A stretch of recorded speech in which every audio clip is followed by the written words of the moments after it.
오늘 여러분들에게 봉독해드린 잠언서 14장 4절 말씀을 본문으로 해서 소가 없으면 이라는 제목의 말씀으로 같이 은혜를 나누고자 합니다. 오늘 아침 주경배 찬양대의 찬양은 우리들의 신앙에 대하여 우리가 잊고 지내는 소중한 것을 다시 한번 돌아보게 만드는 그런 많은 질문을 우리에게 던져 주었습니다.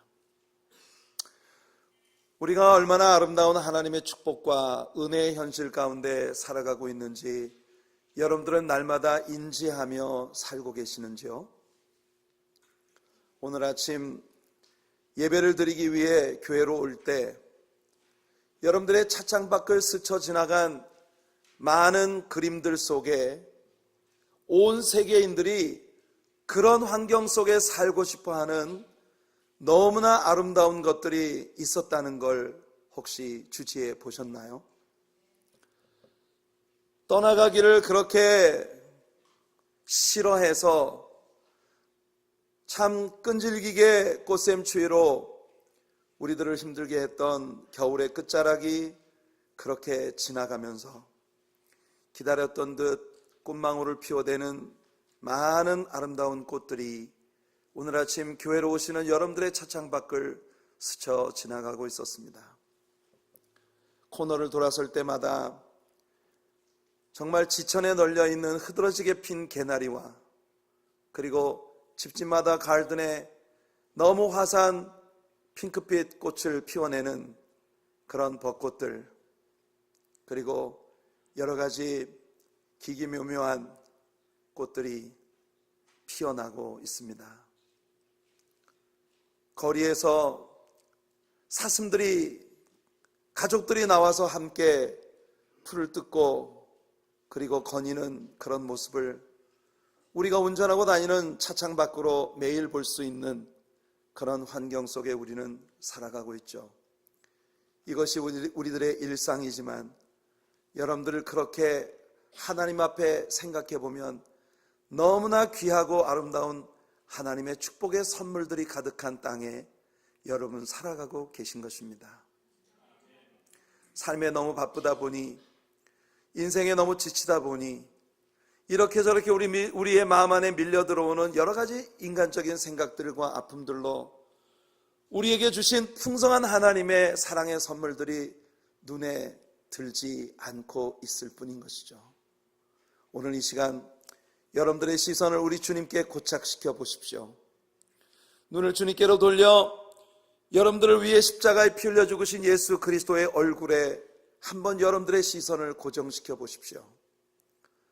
여러분들 모두를 스쳐 지나가는 수많은 삶의 눈물과 아픔의 제목들, 수많은 상처들이 차창 밖을 스쳐가는 풍경처럼 여러분 곁을 아련히 지나가고 여러분들이 밟는 여러분들의 앞길에 걸음걸음마다 하나님의 은혜로 가득한 귀한 선물들이 가득 차 있는 것을 여러분들이 보시게 될 줄로 믿습니다.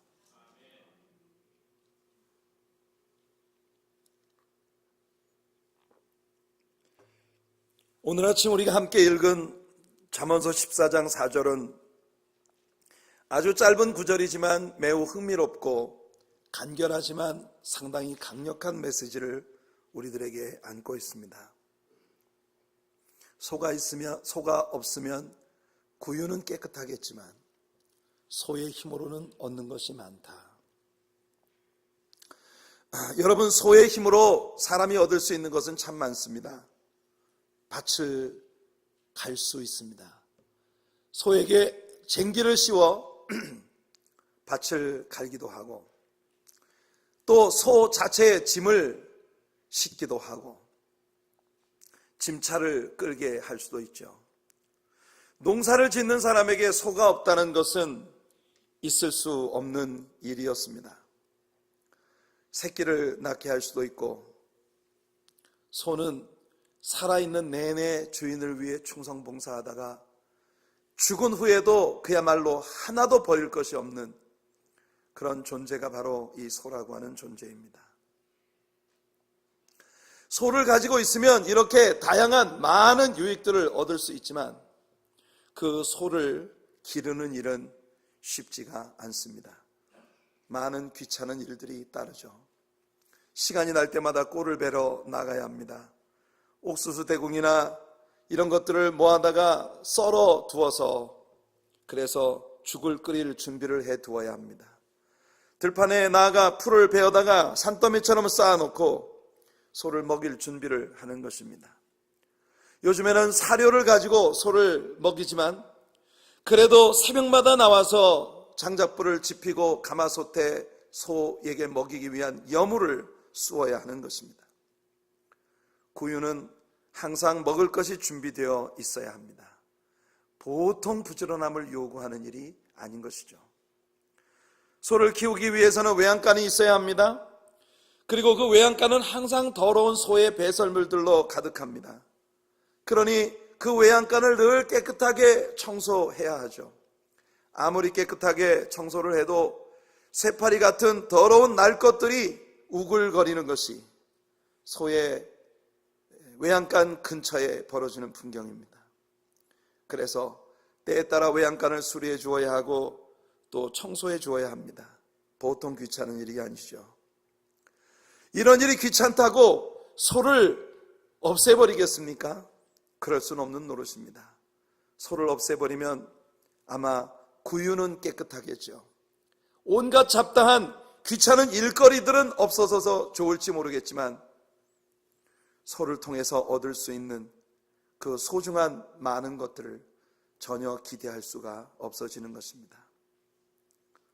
오늘 우리가 읽은 이 잠언은 우리들에게 소위 no pain, no gain 이라고 하는 우리가 일상생활에서 너무 자주 사용하는 이 단순한 원리를 상기시켜주는 말씀인 것입니다. 무엇인가 얻고자 하는 것이 있다면 그것을 얻기 위해 당연히 수고가 따라야 한다는 것입니다. 고통의 값을 지불하지 않고는 아무것도 얻을 수가 없다는 것이죠. 힘든 것을 감수하려 하지 않는다면 여러분은 인생에서 스릴 넘치는 어떤 선물도 기대할 수가 없을 것입니다. 여러분이 좋은 것을 얻고자 한다면 그것을 위해 수고해야 하고 불편한 것도 감수해야 하며 때로는 희생도 감수해야 할 것입니다. 그렇다면 우리들의 신앙의 체계 안에서 이 no pain, no gain 수고하지 않으면 아무것도 얻을 수 없다고 하는 이 단순한 원칙은 어떤 교훈들을 우리에게 가져다 주는 것일까요? 무엇보다도 우리 예수님이 우리들의 구원을 위해 바치셨던 그 많은 희생과 십자가의 고통과 아픔을 우리는 다시 한번 생각해 볼 필요가 있습니다. 지난 수요일 저녁 우리들의 성경 여행이 11장을 모두 마치지 못했습니다. 우리가 마치지 못하고 넘어갔던 구절 가운데 이런 구절이 있습니다. 잠언서 11장 15절 말씀이죠. 타인을 위하여 보증이 되는 자는 손해를 당하여도 보증이 되기를 싫어하는 자는 평안하니라. 사실 이 잠언은 우리가 몇 주 전 종려주일 아침에 거룩한 교환, The Divine Exchange라고 하는 제목으로 말씀을 나누었던 우리들의 본문 잠언서 6장 1절의 말씀과 동일선상에 있는 말씀이었습니다. 이 구절이 주는 교훈은 아주 명료합니다. 골치 아픈 일을 당하기 싫으면 남의 일에 참견하지 말아라, 그런 뜻 아니겠습니까? 만일 타인을 위하여 보증을 서준다면 그는 손해볼 것을 각오해야 한다는 것입니다. 남의 일에 보증이나 서주고 그래서 스스로 귀찮은 일을 초래하는 사람들을 볼 때 우리는 저 사람 왜 저렇게 바보같이, 왜 저렇게 어리석은 짓을 하지? 이런 생각을 하는 것이 당연지사입니다. 여러분, 이 구절을 뉴 킹 제임스 버전에서 읽어보면 한 가지 더 심각한 문제를 우린 여기서 발견합니다. 뉴 킹 제임스 버전에서 이 구절은 이렇게 되어 있습니다. He who is surety for a stranger will suffer, but one who hates being surety is secure. 여러분, 여기 보니까 우리말 성경에서 타인이라고 번역되어 있는 단어가 영어 성경에서는 stranger이라고 번역이 되어 있습니다. 단순히 타인이라고 말을 하면 내가 아닌 제3자를 모두 포함하고 있는 말이죠. 이 타인 속에는 우리 부모도 들어갈 수 있고 심지어 내 자녀도 들어갈 수 있고 그리고 내 친구도 들어갈 수 있겠습니다. 하지만 stranger이라고 하는 단어는 단순히 타인이라는 단어보다 확실히 의미가 있는 단어입니다. 여러분, stranger이라는 단어를 주로 어디에 쓰십니까? 여러분들이 어린 아이들에게 이야기합니다. 학교 갔다 오다가 이상한 사람이 너한테 와서 야, 엄마가 너 저기서 오래, 나한테 너 데리고 오라고 했어. 아무리 그렇게 얘기해도 수상한 사람 절대 따라가면 안 돼 라고 말을 할 때 쓰는 단어가 stranger입니다. 여기 이 마을에 있는 모든 마을 사람들이 전혀 본 적이 없는 새로운 사람, 수상해 보이는 사람, 수상쩍게 배회하는 사람, 이런 사람 stranger입니다. 여러분, 여기 이 말씀은 말하기를 단순히 타인이 아니라 stranger에게, 그런 수상한 사람, 내가 일면식도 없는, 사실 내가 정확히 알고 있지도 못한, 나와 그렇게 깊은 친분을 갖고 있지 않은 그런 외인에게 내가 빚보증을 서준다는 것, 이게 있을 수 있는 일이겠습니까, 여러분? 얼마나 많은 희생을 감수할지 모르게 되는 이 위험천만한 일을 나와 연관도 별로 없는 stranger에게, 타인에게, 외인에게 이런 일을 해준다는 것이에요. 성경은 우리들에게 이런 짓을 하는 사람은 많은 손해를 각오해야 하는 바보 같은 짓을 하는 것이라고 이야기하고 있지만, 우리는 바로 지난 종려주일 아침 설교를 통해 바로 우리들에게 이렇게 바보 같은 짓을 해 주심으로 말미암아 우리에게 큰 은총의 선물을 주신 분이 계시다는 걸 배웠지 않습니까? 그분이 누구입니까? 우리는 전에 외인이었고, 우리는 전에 타인이었고, 유대인도 아닌 이방인이었습니다. 우리 주님이 2000년 전에 십자가에 못 박혀 죽으실 때에는 우리들이 아직 존재 자체도 이 땅에 나타나기 전의 일이었습니다. 그런데 나 같은 죄인을 위하여 우리 예수님께서 하나님 앞에서 보증인이 되어주셨다는 것이에요. 이것이 우리가 더 디바인 익스체인지, 거룩한 교환이라는 말씀에서 배웠던 말씀 아니겠습니까? 이 일에 대해 바울 사도가 말합니다. 고린도후서 8장 9절에 우리 주 예수 그리스도의 은혜를 너희가 알거니와 부요하신 이로써 너희를 위하여 가난하게 되심은 그의 가난함으로 말미암아 너희를 부요하게 하려 하심이라. 할렐루야. 우리 예수님은 부자이셨습니다. 그거 아십니까, 여러분? 우리 예수님은요, 성부 하나님, 성령 하나님과 함께 천지를 창조하신 창조의 하나님이십니다.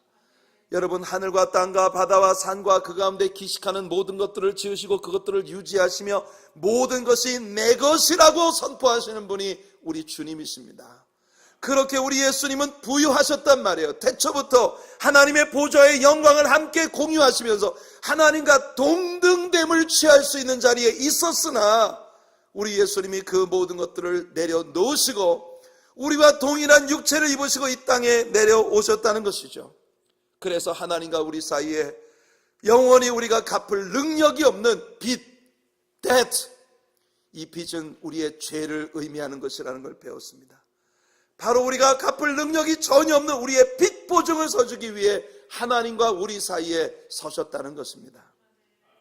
이 상황을 아주 잘 예언해 준 시편의 말씀이 있습니다. 시편 69편 4절을 보시면 이렇게 말하고 있죠. 까닭 없이 나를 미워하는 자가 나의 머리털보다 많고 부당하게 나의 원수가 되어 나를 끊으려 하는 자가 강하였으니 내가 빼앗지 아니한 것도 물어주게 되었나이다. 옛날 개혁 성경에 보면 내가 빼앗지 않은 것도 물어주게 되었다는 것이 내가 취하지 아니한 것까지 물어주게 되었나이다 라고 되어 있었습니다. 이 말은 쉽게 이야기하면 자신은 한 푼도 써보지 않은 돈을 남의 빚보증을 쓰는 바람에 내가 온전히 다 갚아내야 하는 책임을 지게 된 이 상황을 너무나 잘 보여주는 것이에요. 우리 예수님은 바울 사도의 말처럼 그는 죄가 무엇인지도 모르는 분이었습니다. 여러분, 남의 빚보증을 섰다가 나는 한 푼도 써보지 않은 돈을 내가 다 갚아내야 되는 그런 상황 가운데 빠진 사람처럼 말입니다. 우리 예수님은 한 번도 저지른 적이 없는 인류의 모든 죄를 혼자 다 지신 것처럼 그렇게 십자가 위에서 짊어지고 십자가 위에 죽으셨다는 것이에요. 가시관을 쓰시고 채찍에 맞으시고 창에 찔리면서 끔찍한 고난을 받으셔야 할 어떤 이유도 예수님 자신에게는 없었습니다. 그가 저 높은 십자가 위에 하늘과 땅 사이에 매달려 벌거벗기는 수치와 고난과 아픔을 겪으셔야 할 어떤 이유도 예수님 자신에겐 없었다는 것입니다. 만일 그가 구유를 깨끗하게 하려고, 아픈 일을 면하려고, 수치스러운 일을 면하려고, 모든 고통과 괴로움들을 면하려고 그가 이 일을 포기하기로 결정하셨다면 저와 여러분들의 영원한 운명은 끝장이었습니다. 소가 없으면 구유는 깨끗하려니와 소의 힘으로는 얻는 것이 많으니라.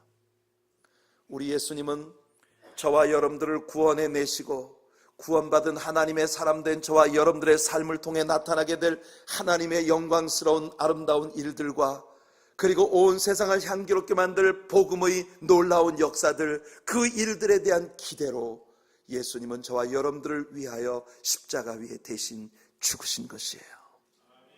No pain, no gain. 예수님이 그 고난을 받지 않으셨다면 아무것도, 우리들의 구원에 관련된 그 어떤 것도 있을 수 없었던 것입니다. 우리 예수님께서 고난받지 않으셨다면 우리에겐 소망이 없었습니다. 그러나 우리 예수님께서 고난을 받으심으로 말미암아 우리들에게는 놀라운 구원의 축복이 주어지고, 이제 우리가 예수를 믿고 하나님을 섬기는 소명을 받은 사명으로 살아가는 하나님의 자녀들이 되었다는 것입니다. 그러므로 성도 여러분, 예수님이 그렇게 하셨던 것처럼 우리도 예수를 믿고 살아가는 신자요 사명자의 삶을 살아가는 길에는 많은 불편과 고충을 감수해야만 할 그런 일들이 우리들에게 따른다는 것입니다. 예수님은 우리를 포기하지 않으셨는데, 우리가 신자로서 우리의 삶에 다가오는 그런 고난과 아픔들을 포기해버린다면 우리는 신자로서의 우리들의 삶에서 나타나게 될 우리 예수님이 기대하신 그 아름다운 영광과 많은 축복의 선물들을 하나도 남길 수 없게 된다는 것이죠. 소를 가지고 있음으로 해서 구유가 지저분하고 또 귀찮은 일이 따른다고 해서 소를 없애버리는 농부가 있겠습니까? 마찬가지입니다. 귀찮은 일을 면하려면 신앙생활을 그만두면 됩니다. 이렇게 저렇게 눈꼴 사나운 꼴 안 보려면 신앙생활을 그만두면 속편할 것입니다. 교회가 여러분들에게 때때로 가져다주는 그런 많은 여러분 고난과 아픔과 희생을 감수해야 할 그런 사명들, 이런 것들을 그저 외면하고 살려면 여러분들이 신앙생활 그만두면 편할 것입니다. 하지만 그것은 정말 무서운 일입니다. 왜냐하면 신앙이 우리들의 삶에 영원히 가져다 줄 아름다운 축복과 선물들을 우리는 깨끗이 포기해야 할 것이기 때문이죠. 우리들의 신앙생활 속에는 그렇게 예수님이 우리를 위해 기꺼이 고난을 감수하신 것처럼 우리도 그 은혜로 구원받은 하나님의 자녀로서 고난이 감수되더라도 반드시 그 소중한 가치를 포기할 수 없는 소중한 것들이 있습니다. 아마 성도들의 기도 생활이 그런 것일 겁니다. 기도 생활은 우리에게 많은 에너지를 요합니다. 기도 생활을 하려면 우리는 보통 사람들보다 2배 이상 부지런해야만 합니다. 내 생활을 접어두고 기도 생활만 하는 것은 의미가 없으니까요. 매일 여러분들 새벽 기도 나오고는 하루 종일 자고, 그 의미 없잖아요. 예. 하룻밤 철야하고 한 이틀 동안 계속 침대 위에 뒹굴고, 이거 의미 없잖아요. 한 끼 금식하고 이틀 동안 푸지게 먹어야 하고, 의미 없잖아요. 신자로서 여러분들의 기도 생활은 남들이 하는 일을 다 하면서 여러분들의 직장 생활, 또 가정에서의 여러분의 일들, 자녀를 돌보는 일들, 여러분 세상에서 감당해야 할 많은 일들을 감당하면서 그 외에 여러분들이 새벽마다 하나님 앞에 나와 기도 생활을 한다는 것은 얼마나 많은 에너지를 필요하는 일입니까? 그렇지만 이렇게 힘들어도 기도 생활을 통해 우리는 많은 것을 얻습니다.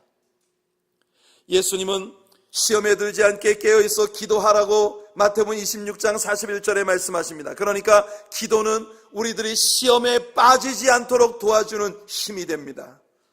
우리가 기도할 때 능력이 나타납니다. 예수님이 귀신 들린 아이를 고쳐주시고 난 다음 말씀하셨습니다. 기도 외에는 이런 유가 나갈 수 없느니라.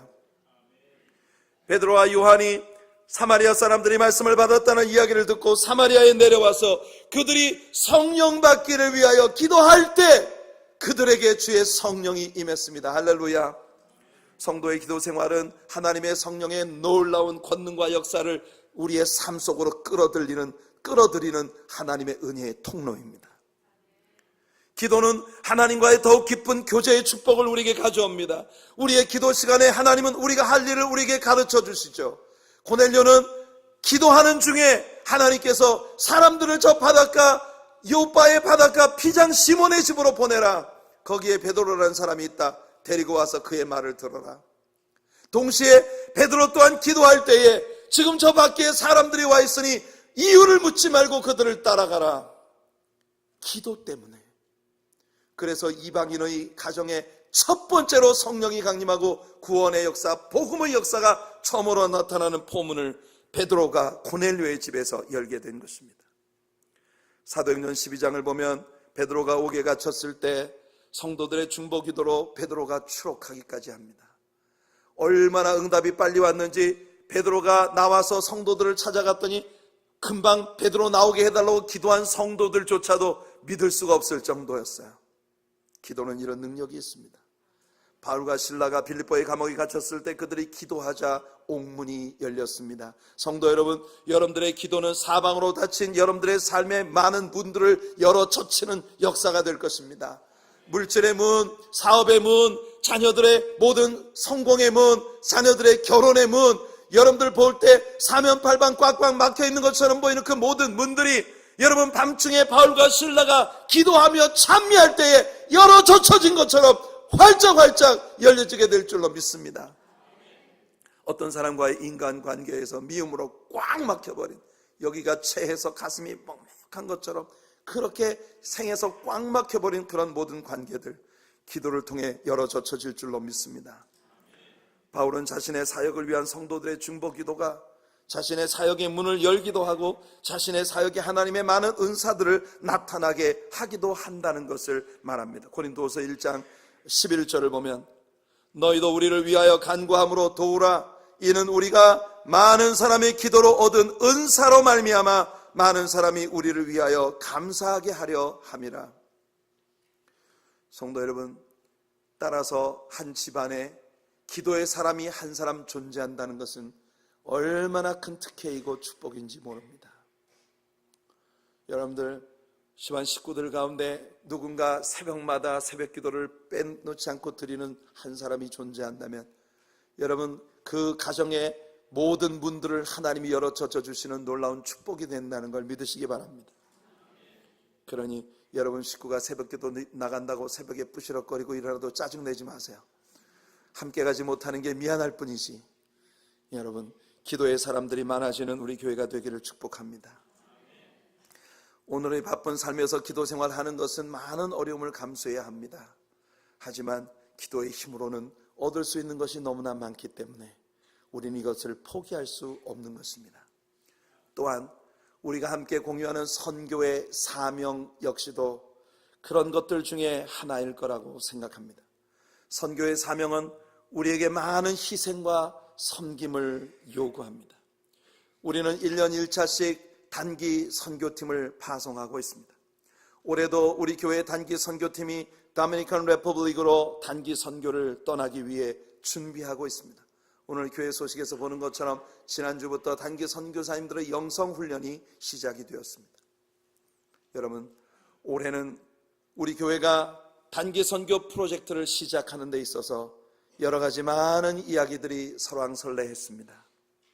교회 지붕이 새고 보수를 위해 많은 돈이 필요한데 우리 교회가 우리 교회를 유지하는 것만 해도 많은 물질이 필요한데 올 한 해는 단기 선교를 포기하고 단기 선교에 쓰는 물질을 교회를 위해서 사용하는 것이 어떻겠느냐 하는 그런 이야기들이 많이 나왔었습니다. 그렇습니다. 우리가 이런 일을 포기한다면 우리의 교회 생활은 훨씬 쉬워질지도 모른다고 생각할 수 있을 것입니다. 하지만 여러분, 이 선교의 사역은 교회가 이 땅에 존재하는 한 우리가 절대로 포기할 수 없는 너무나 소중한 사역이기도 합니다. 무엇보다도 선교는 우리 주님께서 가장 기뻐하시는 일 중 하나입니다. 이 땅에서 잃어버린 영혼이 하나씩 돌아올 때마다 하늘나라에서는 큰 잔치가 열릴 정도이니까. 예수님 그렇게 말씀하지 않았습니까? 우리가 잃어버린 영혼을 구원할 때마다 하나님께서 얼마나 기뻐하십니까? 누가복음 15장 7절에 보니 내가 너희에게 이르노니 이와 같이 죄인 한 사람이 회개하면 하늘에서는 회개할 것 없는 의인 99으로 말미암아 기뻐하는 것보다 더하리라. 할렐루야. 여러분, 오늘 우리가 찬양했습니다.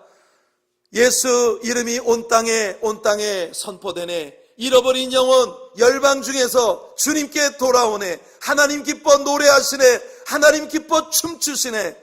우리 하나님의 사랑교회는 우리 하나님으로 하여금 노래하시게 하고 우리 하나님으로 하여금 춤추시게 하는 그런 교회가 되기를 소원합니다. 여러분, 우리는 몇 주 전에 바로 루디 캔드릭이라고 하는 여성 선교사에 관한 이야기를 들었습니다. 여러분, 그 캔드릭 선교사의 묘비명, 그녀의 무덤에 묘비에 새겨져 있는 그녀의 말, 나에게만이 1000개의 심장이 있다면, 1000개의 생명이 있다면 이 1000개의 생명을 모두 조선 사람들을 위해서 쓰리라. 그녀가 조선에 무슨 빚진 일이 있습니까? 텍사스에 여러분, 미국이라고 하는 부유하고 풍요로운 나라에서 얼마든지 유복하고 편안한 삶을 살 수 있었던 그녀가 20대 초반의 그 꽃다운 나이에 여러분, 조선이라고 하는 전혀 알지도 못하는 땅에만 목숨을 내려놓으며 열병에 걸려 죽어가는 상황 가운데에서도 그녀는 조선을 그렇게 사랑해 내게 만일 1000개의 심장이 있다면 그 1000개의 생명을 모두 조선을 위해서 쓰겠다고 그렇게 고백하며 세상을 떠났습니다. 사람들은 그런 사람들을 보고 바보라고 말할 것입니다. 여러분, 몇 년 전 분당의 샘물교회가 단기 선교사들을 아프가니스탄에 파견을 했다가 거기에서 게릴라들에게 체포되어서 온 나라가 크게 떠들썩했던 때가 있었습니다. 그때 여러분, 신문에 달린 댓글들 속에서 얼마나 많은 집중 포화를 그 교회가 받아야만 했습니까? 여러분, 단기 선교로 그곳에 갔었던 사람들은 순수하게 어린아이들에게 컴퓨터를 가르치고 언어를 가르치고 그들에게 예수님의 복음을 사랑으로 보여주기 위해 찾아갔었습니다. 우리 한반도를 위하여, 조선을 위하여 그렇게 목숨을 내려놓으며 찾아와 주었던 선교사들이 아니었다면 우리의 한국은 오늘날 어떻게 되어가고 있었을까요? 생각해보면 끔찍합니다. 그런 조선을 찾아와서 목숨을 내려놓으며 예수님의 복음을 증거해 준 그들이 있었기 때문에 오늘날의 한국은 짧은 역사 가운데 세계를 놀라게 만드는 선진 국가의 대열에 들어서는 자리까지 오게 된 것입니다. 사랑하는 성도 여러분, 영혼을 구원하는 사역은 우리 하나님께서 가장 기뻐하시는 일입니다. 또한 여러분, 생명을 구원하기 위해 사랑으로 우리가 어려운 사람들에게 나누어 줄 때 하나님은 우리들에게 축복하실 줄로 믿습니다. 예수님이 약속하셨기 때문입니다. 주라, 그리하면 너희에게 줄 것이니 곧 후히 되어 누르고 흔들어 넘치도록 하여 너희에게 안겨주리라. 우리 예수님께서도 말씀하셨지 않습니까? 누르고 흔들어 넘치도록 하여 너희에게 안겨주리라. 우리 이 귀한 사역을 포기하지 맙시다. 영혼을 구원하는 일 위해 우리가 이 땅에 존재한다는 사실을 잊지 않는 우리 교회가 되기를 소원합니다. 물론 우리들의 성전 관련 사역도 그와 같은 맥락이라고 생각합니다. 소가 없으면 힘든 일은 없어지겠지만 소의 힘으로는 얻는 것이 많습니다. 우리가 성전 같은 것은 갖지 않고 평생 건물 없는 교회로 지낼 수도 있겠지만 그것도 그렇게 나쁠 것은 없다고 생각할 수 있겠지만 이 성전을 통해 우리가 얻는 얼마나 많은 유익들이 있습니까? 솔로몬이 성전을 건축했을 때 무엇보다도 하나님께서 그 일을 얼마나 기뻐하셨습니까? 하나님은 열왕기상 9장 2절과 3절에서 약속하셨습니다. 나의 마음과 나의 얼굴이 항상 이곳을 향하여 있겠다고.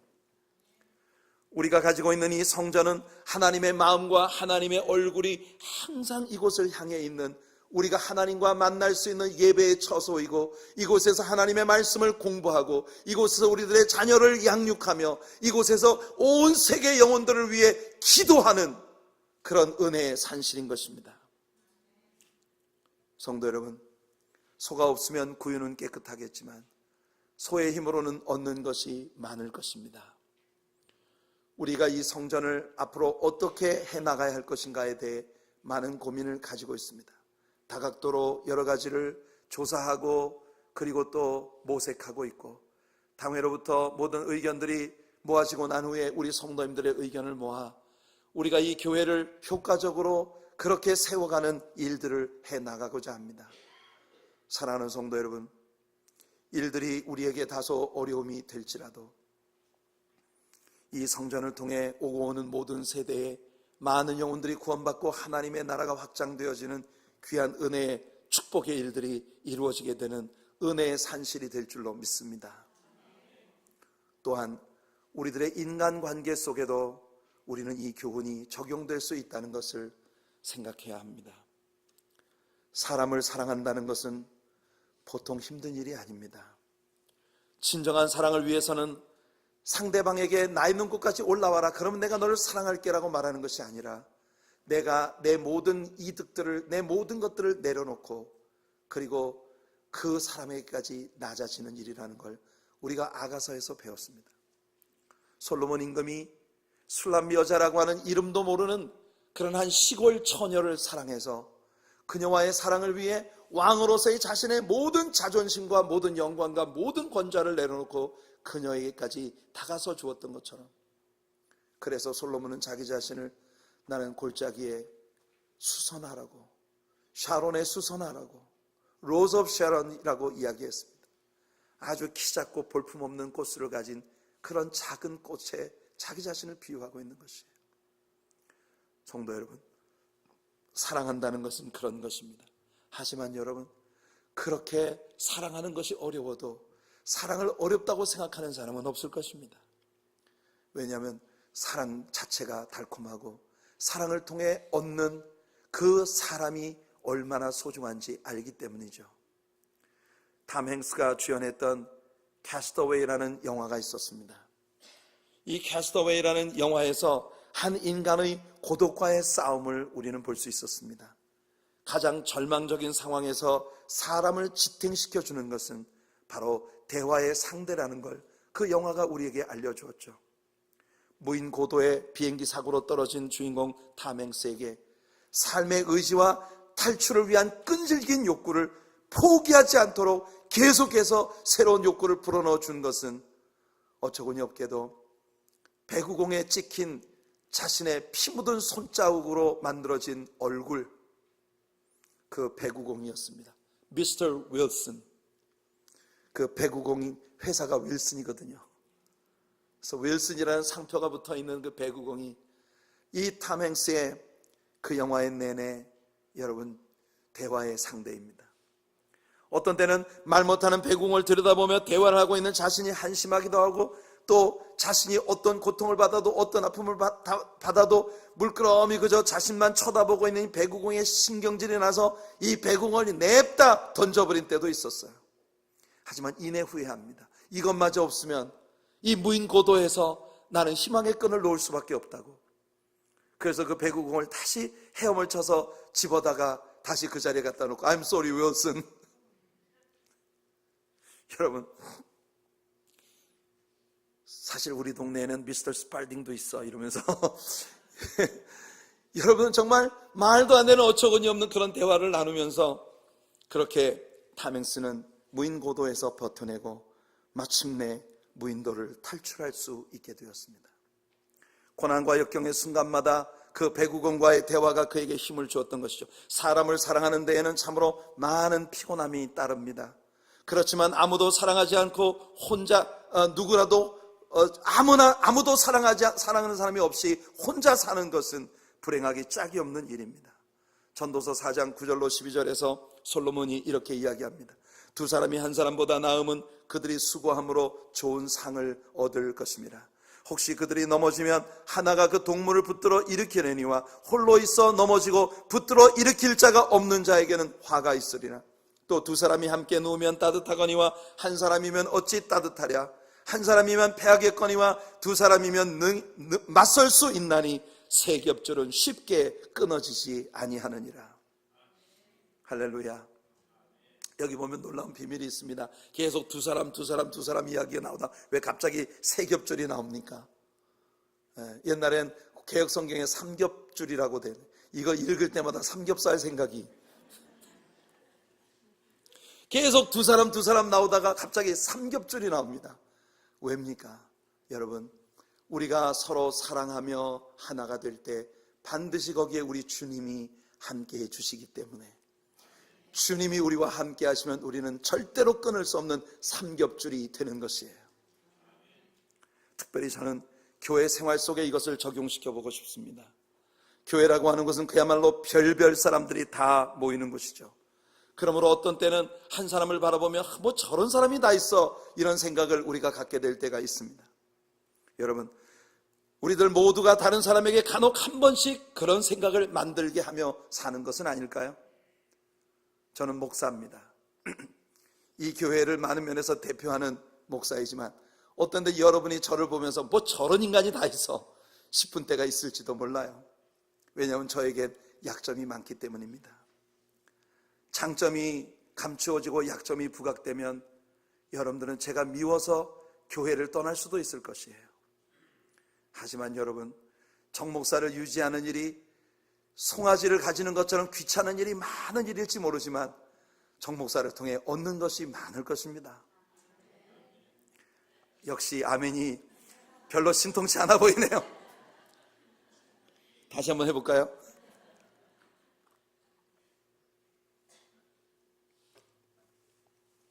사람들과의 공동체를 유지한다는 것 속에는 항상 그런 문제가 있습니다. 어떤 사람은 교회 사역에서 별로 많은 일에 동참하지 못하는 분들이 있습니다. 시간이 없고 너무 바빠서. 그러나 그런 분들 가운데 교회의 재정에 큰 도움을 주는 분들이 있습니다. 어떤 사람은 교회의 재정에 전혀 도움을 주지 못해요. 가진 것이 없어서. 하지만 그 사람들 중에 교회에 무슨 일만 생기면 달려와서 노동력으로 교회의 큰 비중을 차지하는 분들이 계십니다. 어떤 사람은 교회의 재정이나 노동력에 전혀 도움을 주지 못합니다. 하지만 영적인 부분, 새벽마다 와서 푹 퍼질러 앉아서 온 아침 내 교회를 위해 눈물을 흘리며 주의 종을 위해 기도하며 교회 부흥하게 해달라고 성도들 한 사람 한 사람 이름 불러가며 성도들의 삶에 다소간의 크고 작은 모든 대소간의 문제들을 붙들고 기도해주는 기도의 사람들이 있습니다. 소를 가지고 있는 것은 많은 불평과 노동을 요합니다. 하지만 소의 힘으로 얻는 것이 많죠. 어떤 형제는 우리들이 함께하는 것이 많이 힘들고 손이 많이 가는 그런 지체들이 있을 수 있습니다. 하지만 우리 주님께서는 그 형제를 아주 요긴하게 쓰실 수 있습니다. 그래서 우리 가운데 소중하지 않은 영혼이 아무도 없는 거예요. 여러분, 절대로 포기하지 맙시다. 절대로 포기하지 맙시다. 우리 앞뒤 좌우에 있는 분들을 한번 돌아보면서 같이 서로 얼굴을 바라보며 인사 한번 합시다. 우리 절대로 포기하지 맙시다.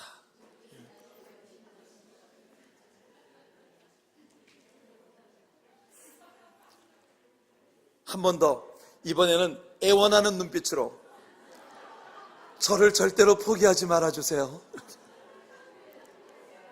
부부간에 함께 앉으신 분들 특별히 서로 눈빛을 바라보며 저를 절대로 포기하지 마세요. 저도 애원하는 눈빛으로 여러분들을 향해 여러분 저를 절대 포기하지 마세요. 우리 예수님이 우리를 구원하기 위해 그렇게 고난받으시고 죽으셨듯이 우리들은 우리 형제들을 사랑하고 그들을 위하여 우리 자신을 내어 주어야 하는 사람들입니다. 그렇게 할 때 여러분, 우리가 고난과 역경과 눈물을 때로 감수해야 할지라도 우리들의 삶에서 많은 축복된 일들을 우리는 얻게 될 것입니다. 기도하겠습니다.